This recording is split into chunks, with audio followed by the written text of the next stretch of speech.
The novel coronavirus. I have details and later in sports.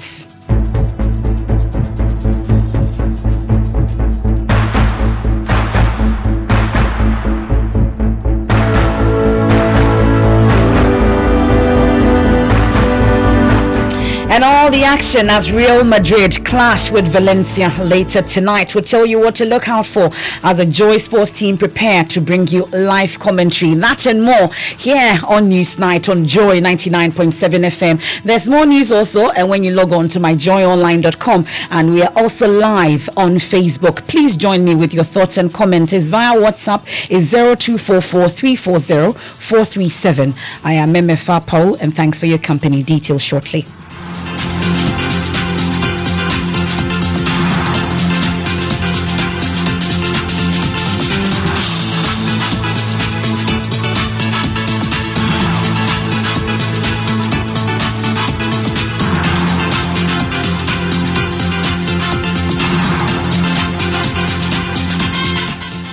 And tonight, the founder of the defunct Capital Bank, William Atwesian, has submitted a fresh proposal to the state, pledging to refund 27.5 million Ghana cedis.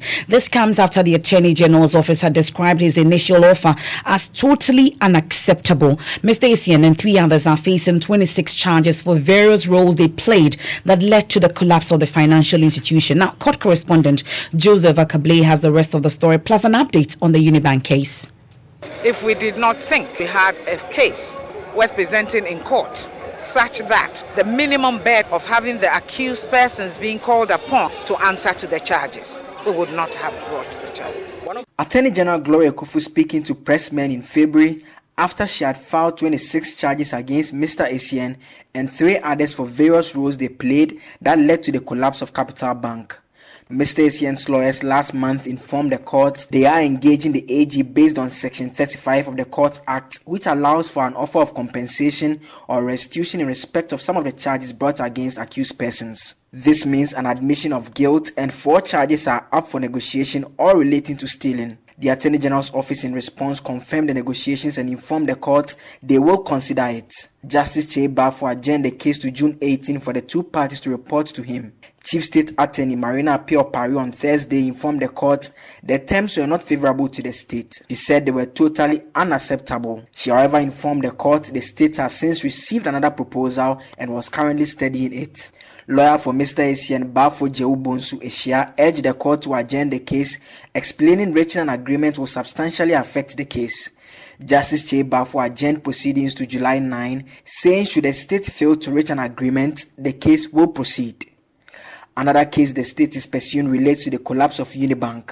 The AG's office has filed fresh charges against founder Dr. Kwabena Dufour and 8 others, bringing the charges up from 68 to 71. Director of Public Prosecution Yvonne Atakro Bobisa informed the court, presided over by Justice Bright Mensah, that the state has also made available its evidence against the accused person and is ready to proceed. The case has been adjourned to July 16 for case management conference. And we'll stay in the court a while longer in your election headquarters.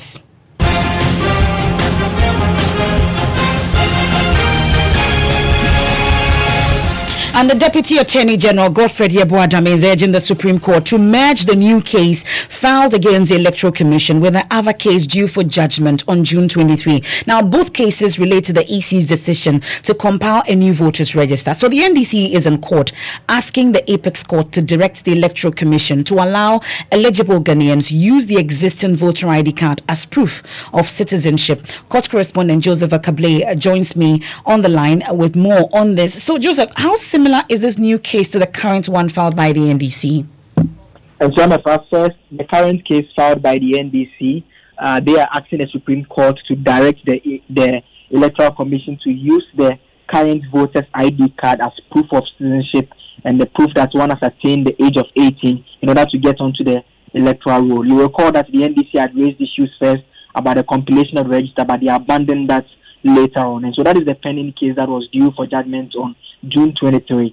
The new case that has been filed, that has to do with the fact that, one, they are against the exclusion of the voter's ID as proof of identification.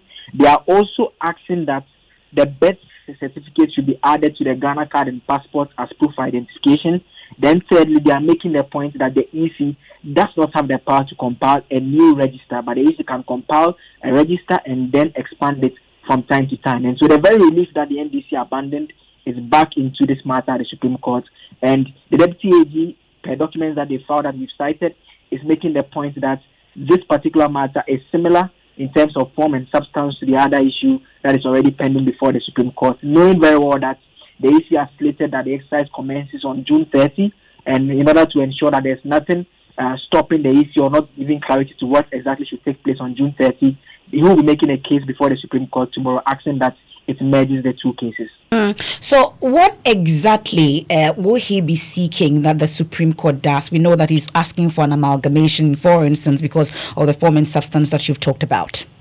And so they are going to direct that the parties should file the agreements they want to make. They make all those arguments available, and once they do that, what will happen is that the court comes back on June 23, and the court will be delivering its decision in relation to the two cases. And so it will be such that once the court pronounces on June 23, there won't be any pending case relating to the voters register, the exclusion of the existing voters ID as proof of identification as well. Then it gives the EC the green light to go ahead with the registration.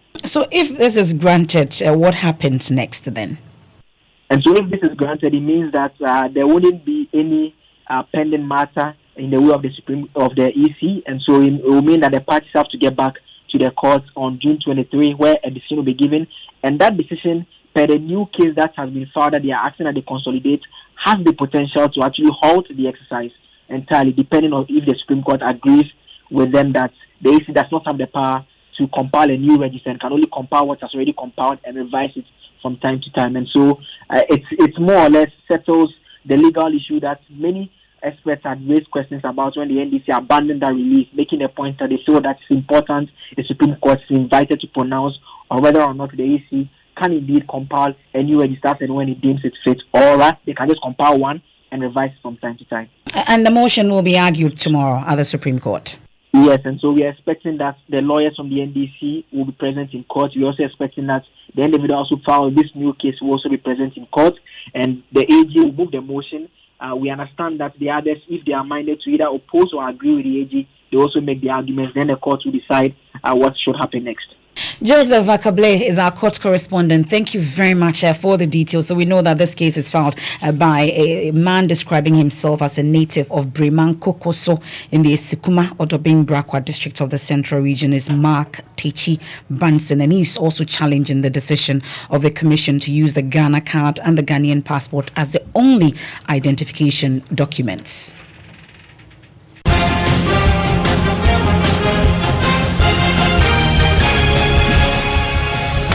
And it's still your election headquarters on Newsnight on Joy 99.7 FM, and we'll stay at the stables of the Electoral Commission. And my colleague Parker Wilson joins me in studio because some political parties have expressed satisfaction with the performance of the biometric registration kits expected to be used for the mass registration exercise. So the EC today created the avenue, or created two registration centers at Richard here in Accra to display the new BVRs. You recall that Dr. Bosman Asari spoke to us here on Top Story and indicated that that will be done today, and true to his words, it happened. My colleague Kwesi Parker Wilson witnessed the process. He joins us in studio. What were your observations? Did you get a card? But even if I got one, it was going to be a provisional card, and that when the EC commenced the real mass registration exercise, I'd have to go and register again. And this morning, in fact, when I visited the two centers that were created by the Electoral Commission at Richard, there were two things that the Electoral Commission was seeking to achieve. One, the concerns raised by some Ghanaians over the safety of persons who would want to go to the registration centers to go and register for the card. And again, of course, their own justification for the compilation of the new register. Yeah. So when you enter, the first thing you do, there's a security officer there who goes, who checks your temperature with the thermometer gun. Okay. And then you move to the next step where they are provided medical buckets. Did you see your results? Of course, I saw my results. Very, very, very okay. All right. Very good. Very okay. Very okay. Yeah, okay. Then let's go to the other process. Yeah. So the next process is the vertical bucket with water and a liquid soap where you have to wash your hand, and they also sanitize your hand at the same time. Now, they provided chairs where persons would have to sit before you move to the chairs that have been lined up to meet the registration officers. And with each chair, there was a white paint that has been drawn on the floor for the chairs to be positioned on, which serves as social distancing. And I checked myself, 6 feet space between one chair and the other. Then you move on to the registration officer where he or she will capture your details. You move on to the biometric kit, and that is where the issue is, Emefa. When you get there, and perhaps the EC official forgets to sanitize the biometric machine where you put your finger, where it captures your fingerprint, that is the issue. But I asked the EC officials and told me that there is no way they're going to forget that. After each applicant, they will sanitize the machine, and that it still will be effective and serve the needed use. So when you're done, you move on to the next phase where they capture the facial photo there. So that one, you take your nose mask so they can have a better appreciation of your face and capture it. Then, of course, they laminate the card for you. Then you move on. How different is this card, though? In fact, there's no similarity. Actually, I mean, there's no difference between the existing ID card that we are using. So it's still the paper and then the lamination. It's still the paper and the lamination, but it has your photo as well. But this, I mean, the EC has explained already that they are using existing software, which these data that they are capturing will be seated on. So, I mean, there's no difference actually between the existing ID card and the new one the EC is seeking to compile. Well, but you've been interacting with Madame Sylvia, no? Right? Yes, I spoke to Madame Sylvia, no, and also Mr. Tete, the Deputy EC boss. Now, he tells me that so far, they are really impressed with the performance of the BVDs, and then they are upbeat about the June 30 mass registration exercise. No, we are compiling a new voters register, and we have also procured a new biometric verification kits.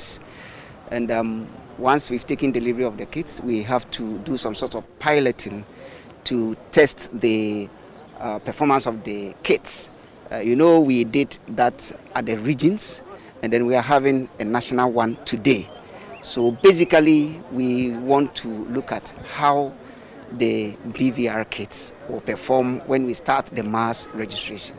I see, but so far, has there been any challenges so far? Well, since we came, we haven't actually had any challenge.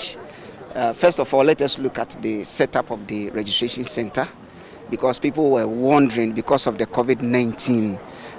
Definitely people will abuse the safety protocols and other things, but from the look of things, the party agents are here, the media is also well represented over here. You have the Veronica buckets, where people wash their hands. We have the security, because this is a typical registration center which is going to happen on the day of the registration. You also have the registration officials also over there. To the best of my knowledge, the equipments are working very well, very fast. We haven't had any challenge, and the most important thing, and the most one thing that I'm very happy about is that we haven't actually received any comments of any applicant's fingerprints rejected. No. Oh, so far? Yes, because yes, we haven't actually. But with the previous ones, we were actually having rejection of applicants' fingerprints. So this is a vast improvement over the previous biometric solutions. Now, so Paka, there were some political parties present also, and then members of the general public to witness how these machines will be working. You've been interacting with some of them. What were their concerns? Yeah, so the NPP, NDP, Ghana Union Movement were all there, including LPG. And Emefa, there is one thing that I forgot to mention, that all the applicants I saw at the registration centers had their nose mask on. Okay.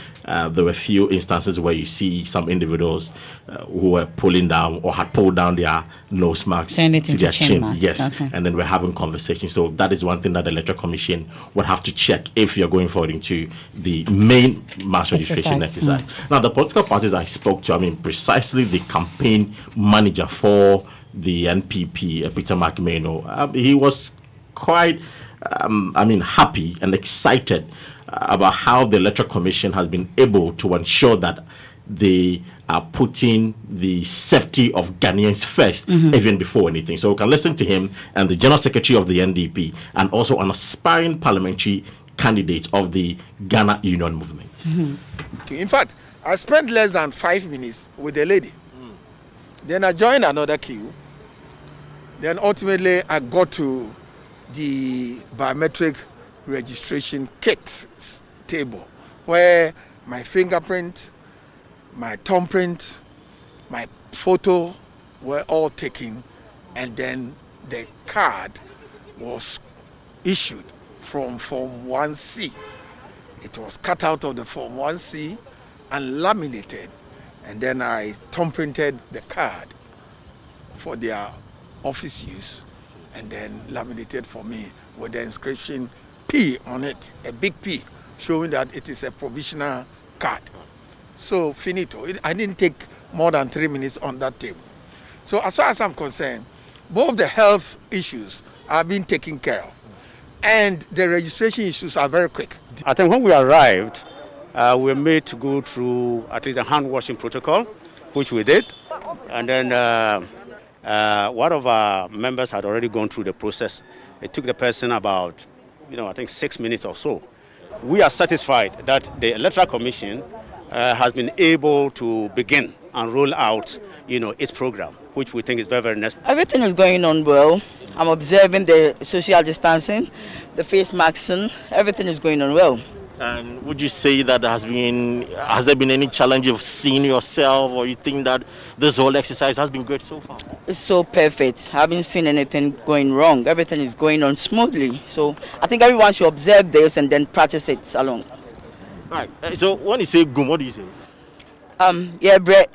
GMI. GUM, arise for development. So I'm saying GUM. GMI. Ghanaians, let us arise for development. Well, so that's my colleague Parker Wilson interacting with some political party reps at today's display exercise. And of course, in Parliament also, the majority leader, Osei Mensah-Bonsu, announced that the EC is expected to present a new constitutional instrument next week to amend the existing CI-94. So this will pave the way for eligible voters to transfer their votes after participating in the upcoming registration exercise. So the amendment has become necessary because the existing CI-94 only allows voters to transfer their votes 12 months ahead of the elections. So the Minister of Parliamentary Affairs, Osei Mensah-Bonsu, says the amendment of the law will also allow students who have turned 18 years and above currently in school to transfer their votes after completion of their studies or vacation. They will be going back to school, the GO track, and then also the final year students of senior high schools will be going to school on Monday. I have a story for you on that. They'll be meeting the president at the Jubilee House today. But you're still listening to News Night here on Joy 99.7 FM. Some of you have already been commenting on some of the stories you've heard so far. And I'll go through some of them quickly. Yao Fosu in Atlanta, USA says NPP is not really practicing democratic process in the Asokwa constituency and the Ashanti region. Disqualification of potential future leaders because of money. That's bad. And AU Farouk says, for me, the NPP's posture on the compilation of the new voters register is totally suspicious and strange. And I have this one also, is asking whether Justice Chebafo is the only judge reserved for all corruption cases at the judiciary. And Yeboah Breman in Benin says NPP delegates in Sukuma or Dobin Brakwa should not let the incumbent MP Anthony Efapot fear in them. Okay, so and then Achu Sedem Kumoji says, I hope government will supply this equipment in their numbers in order to protect the students. So you've been speaking about that story that is yet to come up. And also asking about the measures put in place for students to come back to school. He says they are not enough. Wilson is also saying there's no conscious effort to protect teachers with underlying health conditions and teachers in general. This is News Night here on Joy 99.7 FM. In respect of the Electoral Commission, we are in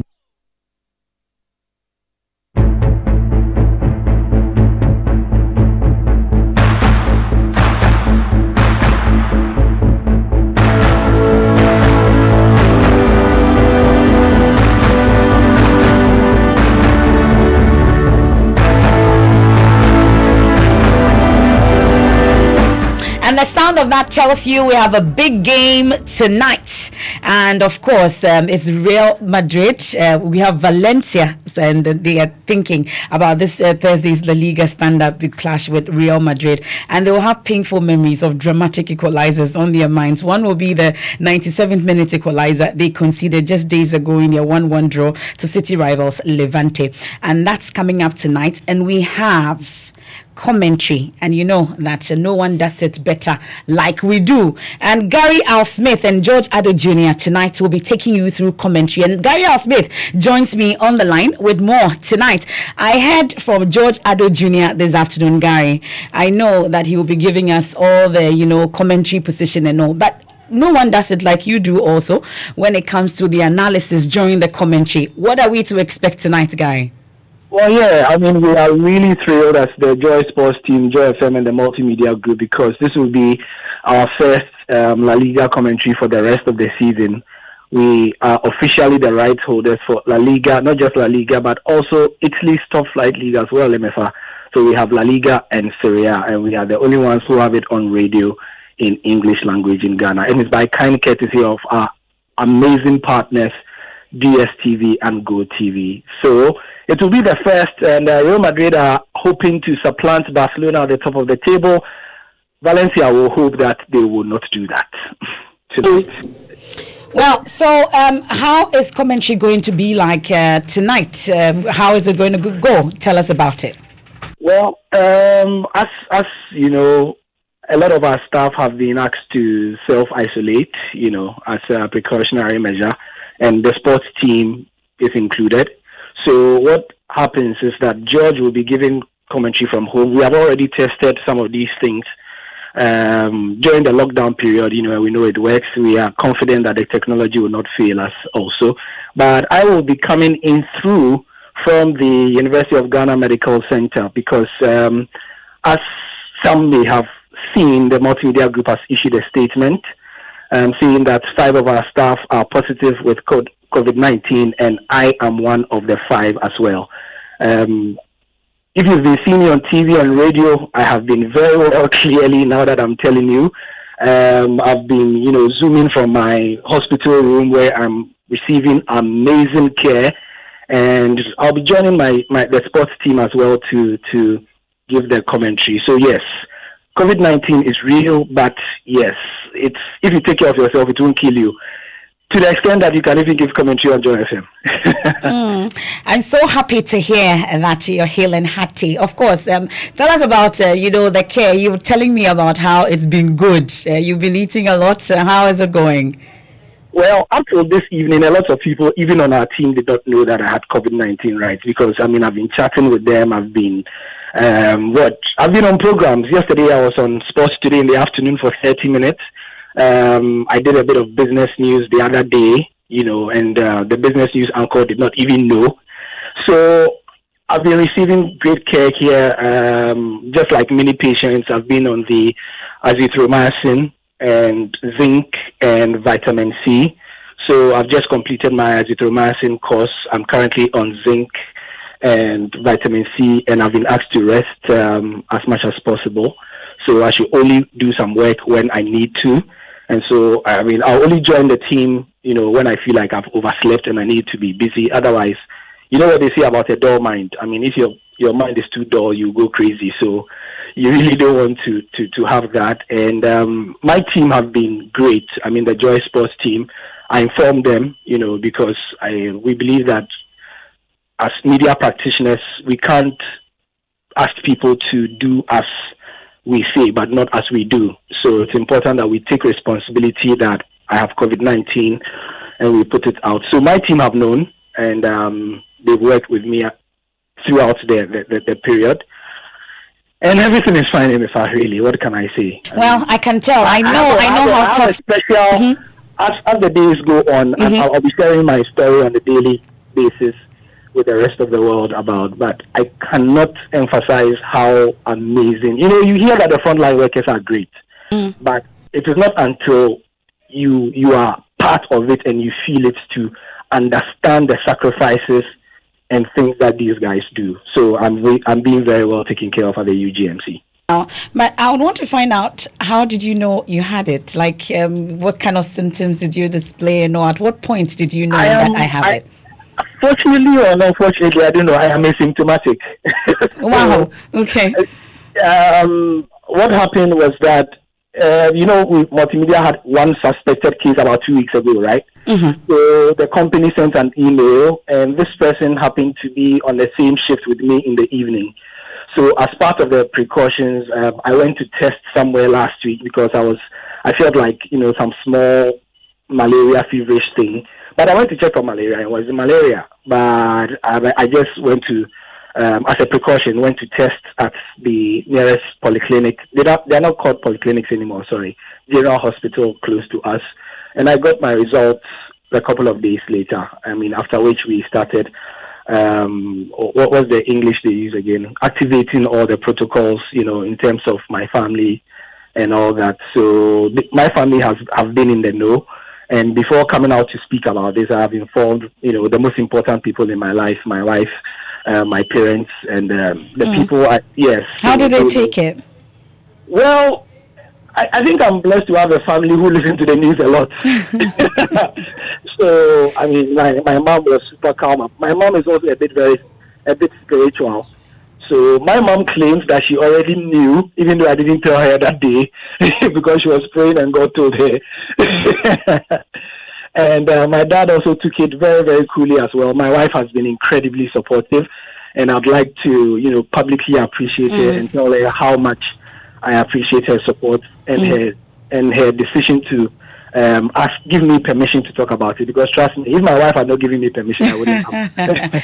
Well, Gary, I look forward to tonight's commentary with George Addo Jr. Stay safe, and I'm waiting to have you back soon. Sure, on that note, you just heard Gary tell us that he's one of the 5 members of our team at our business offices in Accra who were contact traced and tested by the Ghana Health Service, and they've tested positive for the novel coronavirus. So the affected team members, who were all asymptomatic, have been isolated in line with case management protocols. So officials of the Ghana Health Service are monitoring them, and we can report that they are all hale and hearty and are responding well to treatment. You heard Gary Smith, and tonight he'll be giving us commentary in that all-important game coming up tonight. And as part of ensuring the safety and well-being of our team members and our guests, and to minimize any potential for spread of the virus, we have ramped up internal contact tracing in liaison with the Ghana Health Service. So together, we have ensured that team members who may have come into contact with the 5 team members who tested positive have been tested and have gone into self-isolation for 14 days as required. So in addition, all remaining team members are to be tested. So testing commenced on Monday, June 15, 2020. Furthermore, thorough disinfection and deep cleansing of our studios, offices and facilities takes place on daily basis. In fact, before every program, that is done. Now, the measures, as indicated above, have been taken to enable us protect team members, guests and visitors to our studios and offices. The measures notwithstanding, we wish to encourage all team members and guests to observe the enhanced safety protocols we have put in place in all our offices and branches. So be assured that we are working with health authorities to implement all safety measures as required while discharging our responsibility to the nation, our audience and advertisers, even in these difficult times. That's from the Multimedia Group. That's the statement we've just put out. And so you've heard one of my colleagues, Gary Smith. He's tested positive out of the 5 team members. So in all, 5 of my colleagues have tested positive here at the Multimedia Group. So that's where we stand with COVID-19. I have more on COVID-related stories to tell you so far here on Newsnight. But it's time for business, and George Riafe joins me. Or before I come to you, should I go to the Jubilee House where Chas Conference of Heads of Assisted Schools have been meeting. Education is quite important. Very, very important. So because we know that final year students are going to school on Monday, and of course they've been meeting with the president. So over 800,000 final year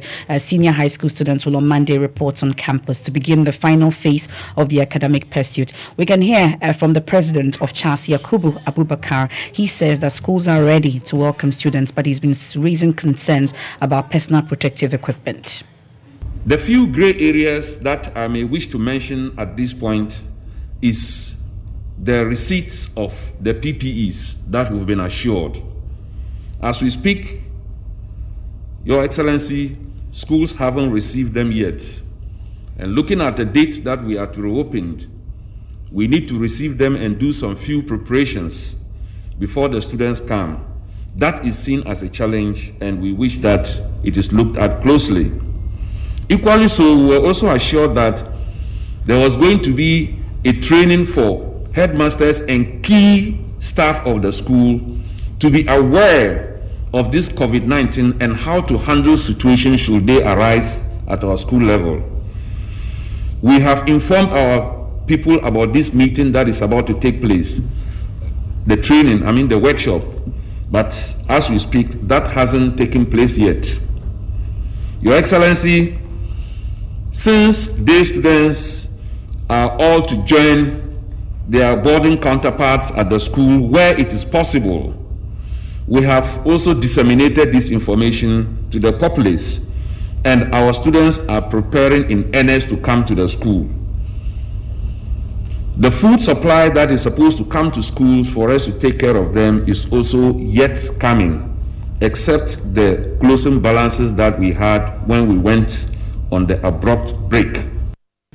Now, President Akufo-Addo assures that the PPEs will be available for all schools on Sunday. He also indicated ongoing plans to review program to stem further spread of the coronavirus. That is the same that we are hoping will happen as of Monday in the senior high schools. When those who are ready to do the final exams are going to come back to school. They're going to come back also the Go Track people, so that they can also complete their first semesters. I think that the population that is coming back makes it possible for us, for instance, to reduce class sizes. We're saying that 30 maximum in every class of those who are coming back. And that again allows us to be able to keep the social distancing rules intact.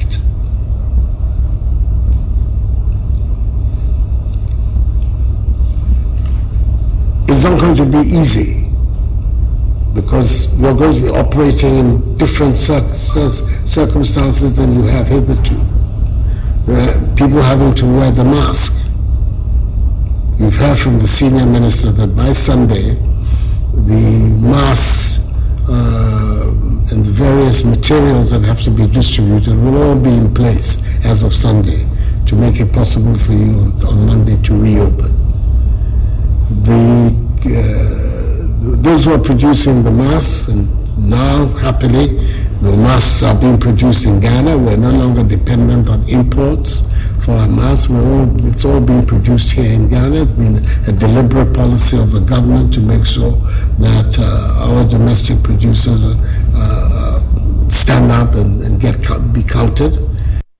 That's President Akufo-Addo interacting with the CHAS, that's the Conference of Heads of Assisted Senior High Schools. They've been interacting with him ahead of the reopening on Monday. Now, I have a message from Joseph Zurek of Chado. He says, good evening, Joy FM. You do all to announce that 5 of your colleagues have COVID and our representatives in Parliament firstly denied it, only to come and accuse the affected members of Parliament of not isolating Mr. Smith and others. Gary Al Smith, I wish you all speedy recovery. And that's from Joseph Zurek in Chado. And this one also, more of your messages coming in.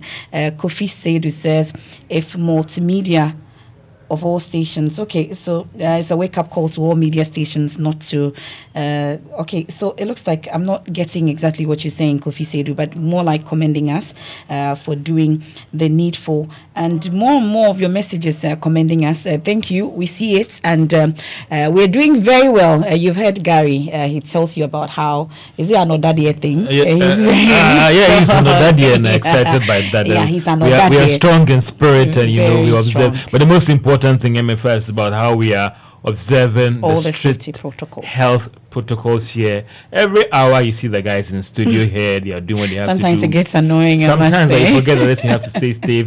You have to wash your hands before you get in there. I remember I went to the HR office for getting my nose mask, and I actually sent back to get to my office to get it before I come and transact any business there. So everything I was is sent back done. One time also. I was coming to do the midday news. Yeah. Almost time. I was told to go back. Go back so and I get your mask on. And then come back. Putting all these things in place to minimize whatever spread, but also ensure that we are healthy and safe. Yes. Are you eating your dawa and control? I'm doing the vitamin C and then eating well, my fruits and all drinking nimchi. That's good.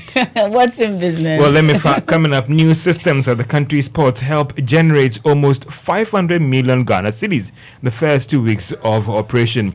And ADB defends current universal banking status, insisting it hasn't checked its responsibility of actually dedicating significant amount of funds to the agricultural sector. The business news on Newsnight is brought to you by MTN Business. Welcome to the new world of business. Kingdom Books and Stationery, your number one stop shop for all your office essentials. And First National Bank, we are the bank that understands your business. First National Bank, how can we help you? Remember, it has been 25 years of covering all those relevant business meetings and gatherings for enterprises out there as well as the business community. When you want it, just Momo it. When you tire for the long queue in the supermarket, just Momo it. And when you really want that beautiful new blouse too, just Momo it. And when you won't get that thing, when you go get fresh to impress, you know who, just Momo it. And when you need to pay that your utility bill and domestic staff set, just Momo it. And when you want send love to the family for back home, just Momo it. So many ways there. When you go use your MTN Momo wallet, make payment with scan to pay. When you go use the QR code, or you go use the merchant ID, or on bank POS terminal. You go also transfer money between mobile money wallet and bank account, all on MTN Momo. Enjoy real convenience in all your financial transactions and live life the brighter way with MTN Momo. We are good together. Just Momo it. We're there for you everywhere you go.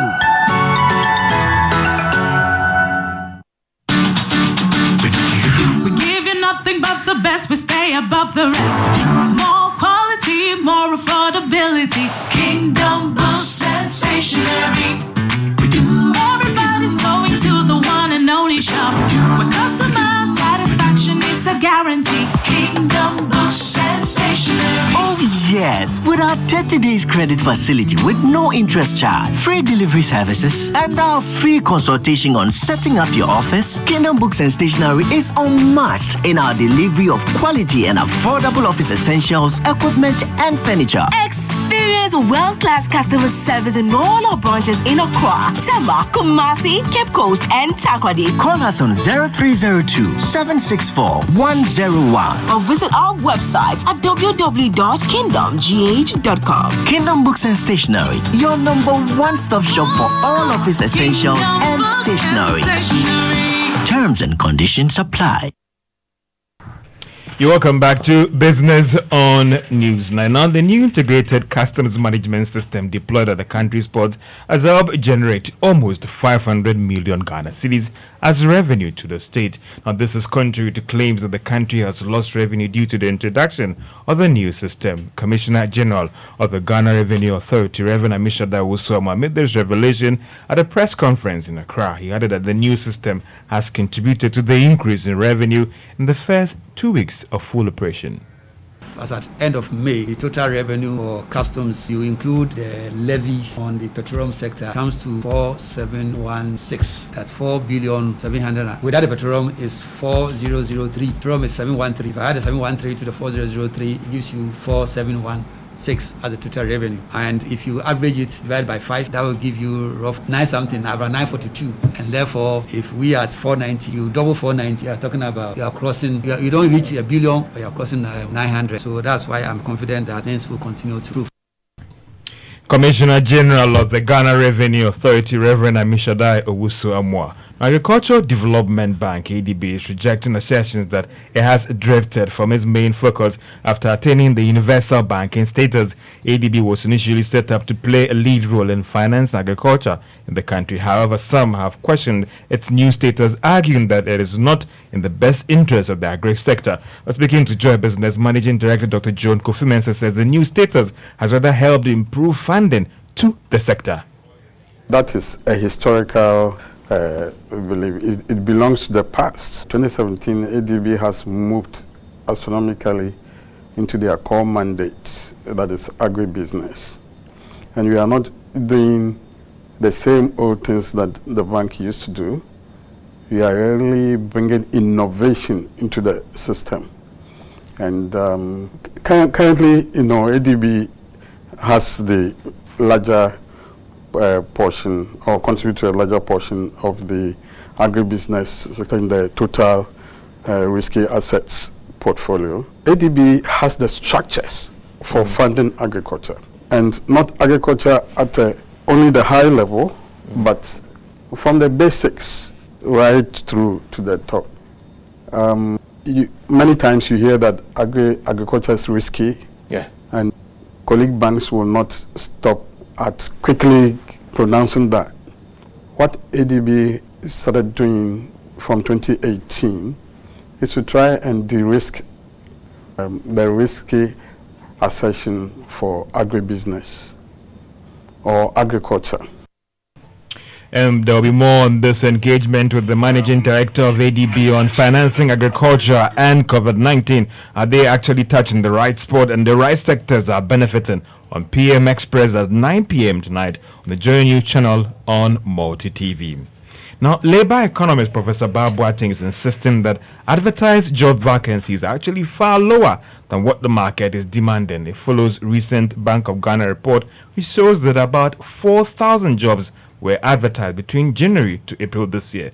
Now, this was actually captured from Daily Graphic and top 10 advertising jobs online in the country as put together by the Bank of Ghana. But some have questioned these numbers with the reports of high unemployment in the country. Professor Bob Boateng says that there are several dynamics that actually influence these numbers. Now, that will reflect the fact that the number that they have actually indicated is what employers are looking for. No, it doesn't. In actual fact, it will be more than that. It will be more than that because many employers in Ghana employ people without advertising. And therefore, what Bank of Ghana has done by looking at advertisement in Daily Graphic, and also I look at other online portals, is just a fraction of what you can say demand for labor, because there are a number of recruitments that are done without advertisement. And you can talk even about the public sector. Public sector employs. In the university, we employ many times, but we don't advertise. So as far as I'm concerned, when you say it reflects what the Bank of Ghana has given, it gives you what is happening, particularly in the private sector, and also gives you how the recruitment is coming up from agri industry and service. Yeah. Professor Bob Boateng is a labor economist. Now, the Ghana Stock Exchange has expelled 2 brokerage firms over its failure to comply with market conduct rules. According to a statement, the 2 firms are First Atlantic Brokerage and Liberty Securities. They argue that by this statement they cease to be licensed dealing members of the exchange, and they are also precluded from actually executing any trade on the market, actually providing any advisory services to clients on capital market issues, and also holding themselves out in trust for clients' accounts, as well as security holding. A decision by the exchange to expel these members were in the view of the violation of the market rules, as explained earlier on. So they cease to be members of the Ghana Stock Exchange, as well as perform certain critical functions on the market. And that's all for business on Newsnight. Back to you. Thank you very much, George. I see most of your messages via WhatsApp on 0244340437. Also on our Facebook Live, a number of your comments. I'll go through them shortly, but let's talk about more COVID-related issues, because it's been almost 2 days since we had the Ashanti Regional Ghana Medical Association warning that COVID-19 mortalities will increase if government does not set up a dedicated facility to receive COVID-19 positive patients. Well, today, Kolebu Teaching Hospital is struggling to find space to keep new COVID patients after exhausting all 8 beds dedicated to management of the infection. Meanwhile, Joy News is learning that the construction of a 44-bed COVID-19 treatment facility at Ghana's biggest health facility has also come to a standstill due to what our sources say is lack of funds. The situation has left the hospital with no option but to operate at makeshift facility located at this dilapidated fevers unit. Head of our health desk, Fred Smith, has been investigating. Kolebu is by far the country's biggest health facility, boasting of the best medical staff and some of the most specialized and sophisticated units, but has not been able to rise to the occasion when it mattered most. The facility is currently without any dedicated COVID treatment center, as construction of a 44-bed facility near its fevers unit has stalled. Joy News sources, the contractors say, have run out of funds and have been waiting for funds in order to return to site. In the meantime, the hospital has adapted some wards at the fevers unit where COVID patients are being catered for. But that can only take 8 patients. But with symptomatic cases rising sharply and spaces in other facilities in the capital dwindles, that unit has also come under pressure with all 8 available beds currently taken up. Officials will now have to make a difficult decision to convert wards meant for the treatment of other ailments into a COVID treatment ward.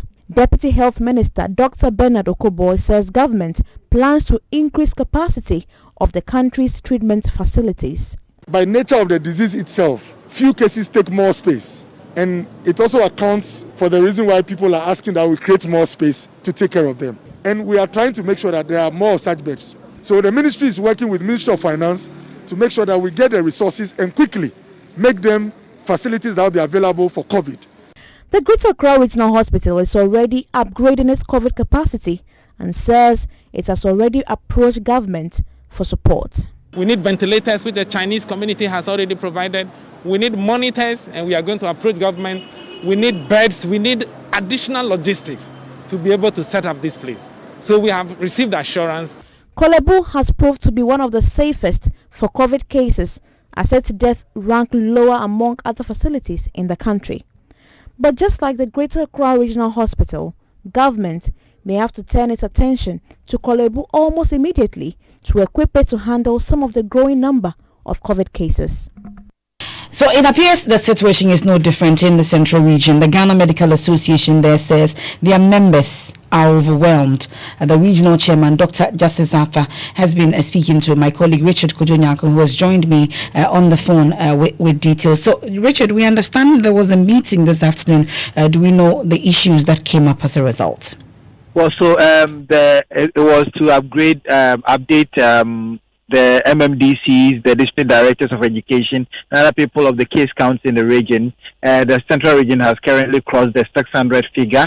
And so the regional minister, Kwame Nadan, can charge the MMDCs and the district directors of education, because you know that on Monday the senior high schools are going to reopen. And so they were thinking about what they are going to do in order not to spread the COVID-19 further. And so that is what really happened. The regional police commander, Paul Manley Awuli, has been explaining why the region has recorded 32 inmates in their custody have tested positive for the virus. They say that everyone is fine and they are currently treating them within the police cells. They are being attended to by the medical experts. We have had some inmates who have tested positive within the region. The first of its kind was about a little over 4 weeks ago in Kafwa, where some of our inmates tested positive.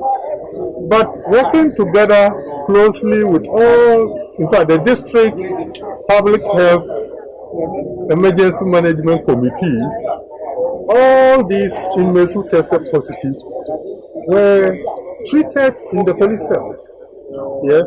And so I'm now going to even check whether they have started doing their tests to find out whether they are negative now or not. But they were being treated in their cells. And I have no doubt that by now some of them should have recovered and probably tested negative.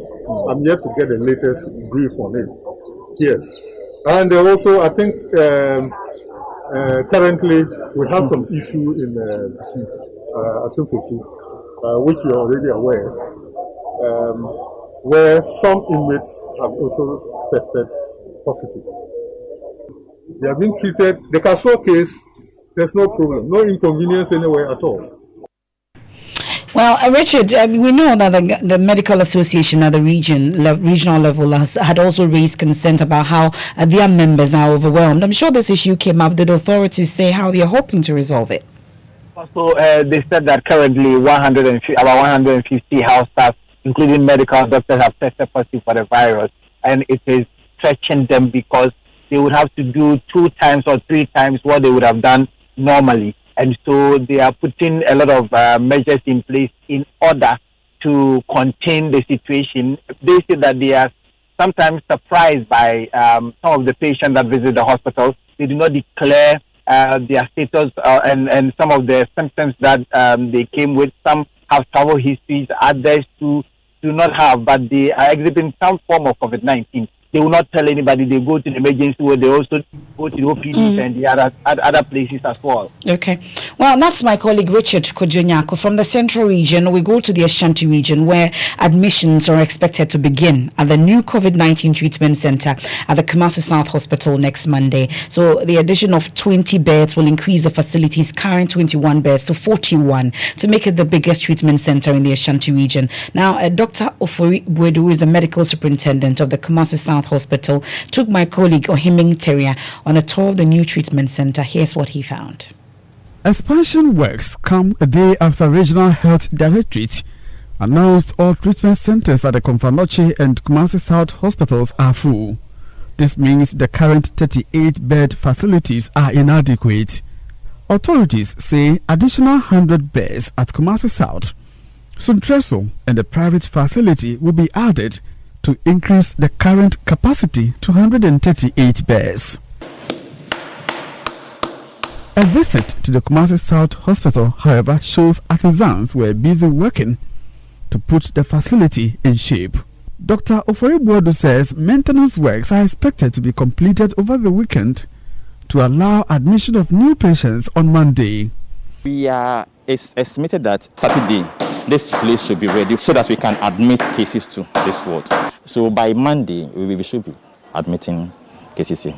So help us understand exactly the work that is left to be completed here at this new facility. The soil has some amount of water, so you see the water absorbing into the block again. So we do this with the plastering, a few plumbing work, and then the entry and then exit for staff so that we don't contaminate ourselves in our bid to save the confirmed cases. The materials have already been procured, so I am 99% sure that indeed we can complete this Saturday.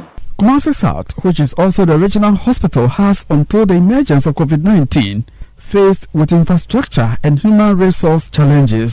Dr. Bwedu, who admits the facility is overstretched, says there has been realignment at the facility to meet the current demands. Indeed, we are. And the answer is yes.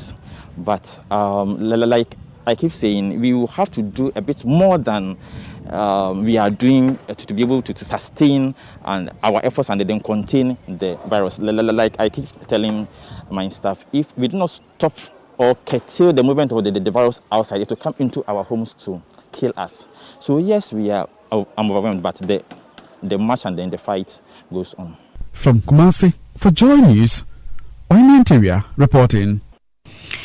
Well, we head up north now because the Savannah Regional Director of Ghana Health Service, Christianos Kubio, says plans are far advanced for the establishment of holding centers in schools ahead of the reopening of senior high schools in the coming days. Now, according to him, such centers, which would have been mounted, are to help combat the spread of COVID-19 cases on the various campuses. We are going to reduce the number of days that people will stay in isolation, but we now want to let people understand and educate them to understand that by the 14th, if you are not showing signs and symptoms of the disease, you will not infect others and you are busy. The mass testing, as we said, we are not going to go by mass testing.